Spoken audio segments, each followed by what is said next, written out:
तो नमस्कार गुजरात, स्वागत है फरी एक बार आपनो આજના તાજા નવા હવામાન સમાચારની અંદર। ગુજરાત રાજ્ય પર 7 થી લઈને 10 તારીખ વાળી જે સિસ્ટમ હતી હવે નવા વળાંક ઉપર આવી ગઈ છે અને હવે 9 અને 10 તારીખ ગુજરાત રાજ્ય પર શું મોટી અપડેટ છે તેના વિશે જાણવાના છીએ। કારણ કે 7 અને 8 તારીખે તો ગુજરાતમાં ધોધમાર વરસાદો પડ્યા, ભારે વાવાઝોડાવાળી સિસ્ટમો ભૂકા બોલાવ્યા, પરંતુ હવે 9 તારીખે બપોર પછીથી આ સિસ્ટમે હવે ટર્ન મારી લીધો છે અને હવે 10 તારીખની સાંજ સુધી આ સિસ્ટમને કારણે ગુજરાતમાં હજુ પણ છૂટાછવાયા ભારે માવઠાની સંભાવના છે। કારણ કે સિસ્ટમે વળાંક લઈ લીધો છે, પરંતુ હજુ પણ ભેજ અને વાદળછાયું વાતાવરણ ગુજરાત રાજ્યના કેટલાક પટ્ટા ઉપર જોવા મળી રહ્યું છે। એના વિશે વિસ્તારથી જાણીશું આજના આ મહત્વના અને કામના વિડીયોની અંદર। તો આ વિડીયો તમારા માટે ખૂબ જ કામનો અને જરૂરી બની જવાનો છે જોવો, કારણ કે ગુજરાતના વાતાવરણમાં આગામી દિવસોમાં શું કઈ ઘટના બનવાની છે તે સમજવાના છીએ। તો સૌથી પહેલા તો ગુજરાત રાજ્યની અંદર આજના હવામાન સમાચાર જાણવા માટે વિડીયોને છેલ્લે સુધી જોઈ લેજો, અને જો તમે આ વિડીયો છેલ્લે સુધી જોઈ લેશો તો તમારે બીજા કોઈ પણ અન્ય હવામાન સમાચાર જોવા નહીં પડે।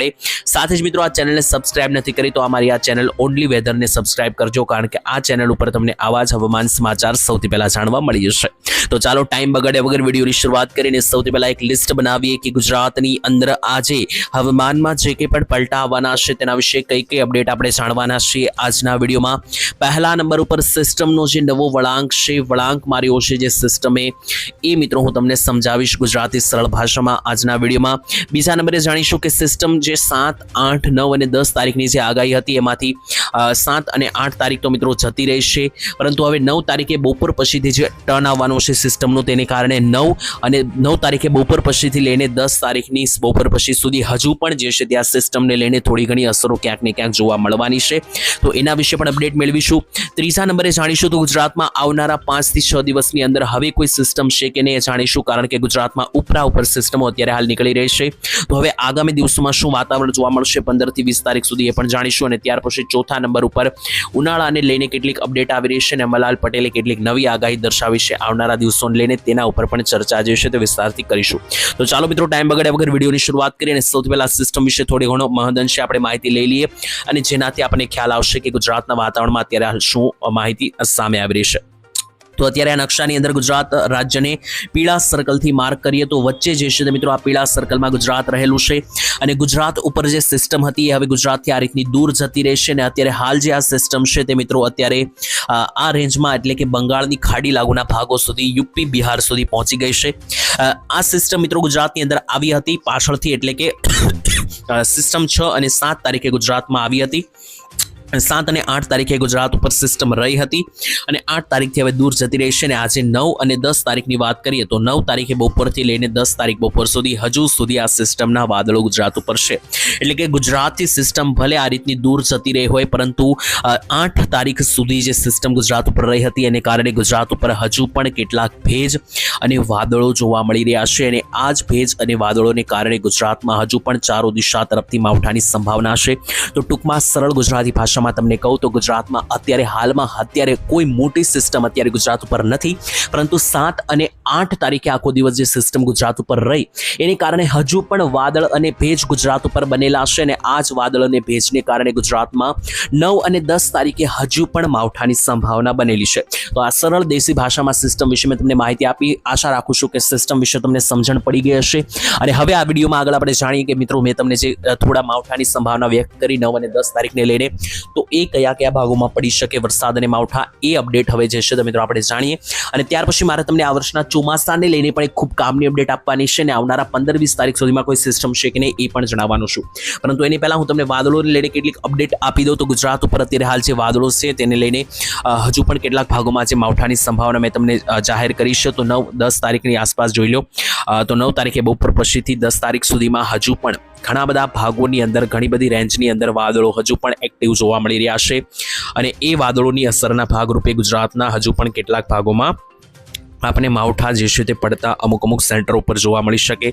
જેમ કે શરૂઆત કરીએ તો બીજા બધા જ વિસ્તારોની વિશે મિત્રો આપણે વાત કરવાની છે, પરંતુ પહેલા ઉત્તર ગુજરાત, મધ્ય ગુજરાતની રેન્જમાં જે પણ વાદળો અહીંયા ઊંચાઈ લેવલ ઉપર મધ્યમ લેવલના જોવા મળી રહ્યા છે જોઈએ, અને ત્યાર પછી આગળ ગુજરાતની રેન્જની અંદર કયા કયા ભાગમાં વાદળો છે એ પણ જોઈએ। તો 9-10 તારીખ દરમિયાન ગુજરાતમાં જોઈ લો હજુ પણ વાદળો છે, મધ્ય ગુજરાત ઉપર ખાસ ભારે વાદળ, જેથી મધ્ય ગુજરાતના ભાગો ઉપર હજુ પણ માવઠાની સંભાવના રહેશે। જે કંઈ પણ ભેજ બનેલો છે તે જોતા મધ્ય ગુજરાતના સેન્ટરો વિશે વાત કરીએ તો મધ્ય ગુજરાતની અંદર ગોધરાથી લઈને દાહોદના વિસ્તારોથી લઈને ત્યાંથી પણ વચ્ચે મિત્રો અમદાવાદ, ધોળકા, નડિયાદ, ત્યાંથી નીચે આવીએ તો આણંદ, વિરમગામ, ગાંધીનગર, મહીસાગર, આ બધા ભાગોની અંદર હજુ પણ આવનારી કેટલીક કલાકોની અંદર ભારે વાદળો સાથે માવઠા પડી શકે, કારણ કે જોઈ લો હજુ પણ આ ભાગોની અંદર ભેજ બની રહ્યો છે, વાદળો બની રહ્યા છે. તે કારણ છે કે આ ભાગોમાં હજુ પણ વરસાદની સંભાવના છે. ઉત્તરીય ગુજરાતની વાત કરીએ તો ઉત્તર ગુજરાતના 3 જિલ્લામાં ભારે વાદળો હજુ પણ જે છે તે જોવા મળી રહ્યા છે. ઉત્તર ગુજરાતની અંદર મહેસાણાથી લઈને પાટણના વિસ્તારો અને બનાસકાંઠા, વાવ-થરાદના ભાગોની અંદર હજુ પણ કેટલાક ભાગોમાં મહદઅંશે વાદળીય સિસ્ટમ, જેમાં મહેસાણા, તેની સાથે સાથે રાધનપુર, પાટણ, મોઢેરા ઉપર જોઈ લો તો વાવ-થરાદના વિસ્તારોથી લઈને આસપાસ મિત્રો જોઈ લો તો પાલનપુર, ડીસાના વિસ્તારોથી લઈને આસપાસ મિત્રો જેટલા પણ વિસ્તારો છે, જેમ કે ધાનેરા, થરાદના વિસ્તારોથી લઈને આ બાજુ જમણી તરફ આગળ વધીએ તો આબુના રોડ રસ્તાઓ છે, નીચે આવીએ તો સિદ્ધપુર, પાટણના વિસ્તારોથી લઈને બનાસકાંઠા, અંબાજી લાગુના ભાગોની સુધી મિત્રો જે છે તે વાદળ હારા એવા જોવા મળી રહ્યા છે. જો કે જમણી બાજુ કે જ્યાં અરવલ્લી અને સાબરકાંઠા છે ત્યાં આગળ અત્યારે હાલ કોઈ મોટા વાદળ નથી, જેથી એ ભાગોમાં ગુજરાતમાં હમણાં આગામી કેટલીક કલાકોમાં કોઈ મોટા વરસાદની આગાહી રહેશે નહીં. કચ્છ તરફ આગળ વધીએ તો કચ્છના ઘણા બધા ભાગો ઉપર હજુ પણ વાદળો છે, જેમાં કચ્છની અંદર તાલુકાઓ વિશે વાત કરીએ તો રાપર, ભચાઉ, નખત્રાણા, ભીતર મોટાથી લઈને માંડવીના વિસ્તારોથી લઈને ભુજના વિસ્તારો, તેની નીચે આવીએ તો ખાસ કરીને જે ઉપર અડેસર લાગુના ભાગો છે એ ભાગોમાં સારા એવા વાદળો, જેથી માવઠાની સંભાવના બનશે. સૌરાષ્ટ્ર તરફ વાત કરીએ તો સૌરાષ્ટ્રના 4 થી 5 જિલ્લા ઉપર ભારે વાદળો છે અને બાકીના ભાગોમાં કોઈ મોટા વાદળ નથી. તો સૌથી પહેલા જે પણ વિસ્તારમાં વરસાદની આગાહી નથી એ જણાવી દઉં તો સૌરાષ્ટ્રમાં અત્યારે હાલ વાદળ નથી, એટલા માટે ભાવનગર, બોટાદ, અમરેલીના જે રાજુલા લીલિયા વિસ્તાર છે એ અને ગીર સોમનાથ જિલ્લો સાથે દ્વારકા અને પોરબંદર જિલ્લામાં કોઈ મોટા વાદળ નથી, જેથી આ 6 જિલ્લામાં અત્યારે હાલ પૂરતી કોઈ મોટા વરસાદની સંભાવના કે આગાહી નથી. પરંતુ એની સિવાયના કેટલાક વિસ્તારોમાં હજુ પણ વાદળો છે, જેમ કે જુનાગઢ અને અમરેલીની અંદર જે અમરેલીના જે ખાંભાધારીના વિસ્તારો છે, લાઠીના, બગસરાના વિસ્તારો છે એ ભાગોની અંદર, અને જુનાગઢની અંદર માણાવદર, મુલિયાસા, કેશોદ, વિસાવદર, ધારી અને ગીર સોમનાથ જિલ્લાના જે વિસ્તારો છે, કેટલાક સાસણગીરના જંગલો, એ ભાગોમાં ભારે વાદળો છે. તેની ઉપર મિત્રો જોઈ લો તો જામનગર, રાજકોટ, સુરેન્દ્રનગર અને મોરબી જિલ્લામાં પણ મહદઅંશે પૂરેપૂરા વાદળો છે. તો એ ભાગોની અંદર પણ આવેલા તમામ તાલુકા ઉપર મિત્રો જે છે તે તમને માવઠા પડતા જોવા મળી શકે. તો આ વાત થઈ ગઈ. ત્યાર પછી દક્ષિણ ગુજરાતમાં જોઈએ તો દક્ષિણ ગુજરાતની અંદર જોઈ લો તો વડોદરા, અંકલેશ્વર, નર્મદા, તાપી અને ભરૂચ આટલા વિસ્તારોમાં જ વાદળો છે. બાકી ત્યાંથી નીચે જુઓ તો સુરત, નવસારી કે વલસાડમાં હાલ અત્યારે કોઈ મોટા વાદળની સંભાવના નથી. મિત્રો આ જે પણ માહિતી છે ખાસ કરીને વરસાદ વિશે મેં તમને જણાવી, તો આ જે વરસાદો છે તો તમને કોઈ મોટા હાઈ લેવલના જોવા નહીં મળે. એટલે કે જે 7 અને 8 તારીખે વરસાદ પડ્યા વાવાઝોડા સાથે, તોફાન સાથે, એવા વરસાદોની હવે કોઈ સંભાવના નથી. પરંતુ 7 અને 8 તારીખે જે ભારે વરસાદ પડ્યા એને કારણે ગુજરાત ઉપર વાદળો બનેલા છે અને હજુ પણ એનો ભેજ છે, જેથી તારીખ 9 અને 10 માવઠા પડી શકે. પરંતુ એટલા બધા પણ ભયંકર વરસાદો હવે નહીં પડે, જેમ કે 7 અને 8 તારીખે 2 ઇંચના વરસાદ પડ્યા છે. હવે મિત્રો 1 ઇંચ સુધીના પણ વરસાદની કોઈ સંભાવના નથી, પરંતુ છૂટાછવાયા વરસાદી ઝાપટા અને માવઠા પડી શકે. તો આ માહિતી થઈ ગઈ વરસાદને લઈને. ત્યાર પછી મિત્રો મારે તમને એક બીજી અપડેટ આપી છે. તો ગુજરાતમાં જે પવનો જોવા મળ્યા 7 અને 8 તારીખે, તેવા પવનોની પણ હવે કોઈ સંભાવના નથી. જોઈ લો મિત્રો ગુજરાતની અંદર 2 દિવસ પહેલા આ ગુજરાતનો મેપ છે અહીંયા, અને ગુજરાતની અંદર મિત્રો તારીખસર માહિતી આપીએ તો 7 અને 8 તારીખનો જે નકશો હતો, 7 અને 8 તારીખે ગુજરાતમાં 50 કિલોમીટરથી લઈને 70 કિલોમીટર પ્રતિ કલાકના પવનો ફૂંકાર્યા હતા. પરંતુ હવે જે છે એટલા બધા પવનો પણ નહીં જોવા મળે. હવે 9 અને 10 તારીખે મિત્રો જે છે તે સિસ્ટમ એકદમ હળવી પડી ગઈ છે. પવનોની પણ મિત્રો અસર ઓછી થશે. 20 થી 30 કિલોમીટરના પવનો જોવા મળશે. એનાથી વધારે પવનોની પણ કોઈ અસર જે છે તે હવે જોવા મળવાની નથી.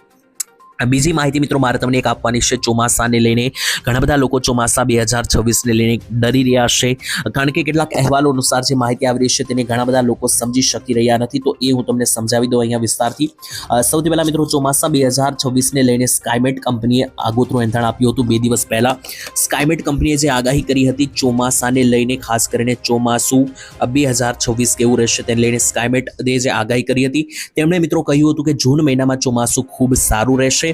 ત્યાર પછી જેમ જુલાઈ, ઓગસ્ટ, સપ્ટેમ્બર જેમ આગળ મહિના જતા જશે એમ ચોમાસું નબળું પડતું જશે તેવું સ્કાયમેટ દરમિયાન માહિતી મળી હતી. હવે આમાં જે શબ્દ છે નબળો, તેને પકડીને લોકો અત્યારે કેટલીક અફવાઓ ફેલાવી રહ્યા છે. નબળું રહેશે ચોમાસું એવું જણાવી રહ્યા છે, પરંતુ મિત્રો આગાહી સ્કાયમેટની એવી નહોતી. આગાહી એવી હતી કે ચોમાસું પહેલા તો મહિનામાં સારું રહેશે, જેમ જેમ ચોમાસું આગળ વધશે એમ નબળું પડતું જશે. એનો મતલબ એવો નથી કે આખું ચોમાસું નબળું પડશે. ચોમાસું જે છે તે મિત્રો સ્કાયમેટની જ આગાહી અનુસાર આ વખતે 93% જેવું જોવા મળવાનું છે, જે ખૂબ સારું ગણવામાં આવે છે। આમ જોવા જઈએ તો છેલ્લા જે 4 વર્ષથી ચોમાસામાં અતિવૃષ્ટિના વરસાદો થઈ રહ્યા છે, જે 140% વરસાદો થઈ રહ્યા છે। એટલો ભયંકર વરસાદ આ વખતે લગભગ નહીં થાય, એટલે કે આ વખતે ચોમાસું નબળું તો રહેશે, પરંતુ એટલું બધું પણ નબળું નથી રહેવાનું કે દુષ્કાળ જેવી પરિસ્થિતિ બની જાય। એકદમ મધ્યમ લેવલનું ચોમાસું રહેશે કે જેને કારણે ખેતીલક્ષી પાકોને કોઈ પણ પ્રકારની પ્રોબ્લેમ નહીં આવે। બાકી મિત્રો ચોમાસું હજી ઘણું બધું દૂર છે, લગભગ 2 મહિનાની અંદર જે છે તે ગુજરાતમાં ચોમાસું એન્ટ્રી લેશે, પરંતુ ગુજરાતમાં ચોમાસું એન્ટ્રી લે એના પહેલા આવનારી 1 તારીખ આસપાસ ચોમાસું કેરળમાં એન્ટ્રી લેવાનું છે, તો એના ઉપરથી આપણને માહિતી મળી જશે કે કેવું ચોમાસું આ વર્ષે રહેવાનું છે। તો એ બધી અપડેટો આપણે આ ચેનલ પર રેગ્યુલર આપતા રહીશું, તો એ માટે ચેનલ સાથે સબસ્ક્રાઇબ કરીને જોડાયેલા રહેજો। આ વિડીયો પસંદ આવે તો વિડીયોને અત્યારે લાઇક કરી દેજો અને તમારા મિત્રો સાથે વોટ્સએપ ફેસબુકમાં શેર કરજો, જેથી બધા લોકો સુધી આ માહિતી પહોંચી શકે। તમે આ વિડીયો કયા ગામથી જોયો એ પણ કોમેન્ટમાં લખી દેજો, અને ખાસ આજ માટે આટલું જ રાખીએ છીએ। ફરી આવતીકાલે મળીશું એક નવા હવામાન સમાચારની અંદર, ત્યાં સુધી રજા આપશો। ધન્યવાદ। જય માતાજી, જય દ્વારકાધીશ।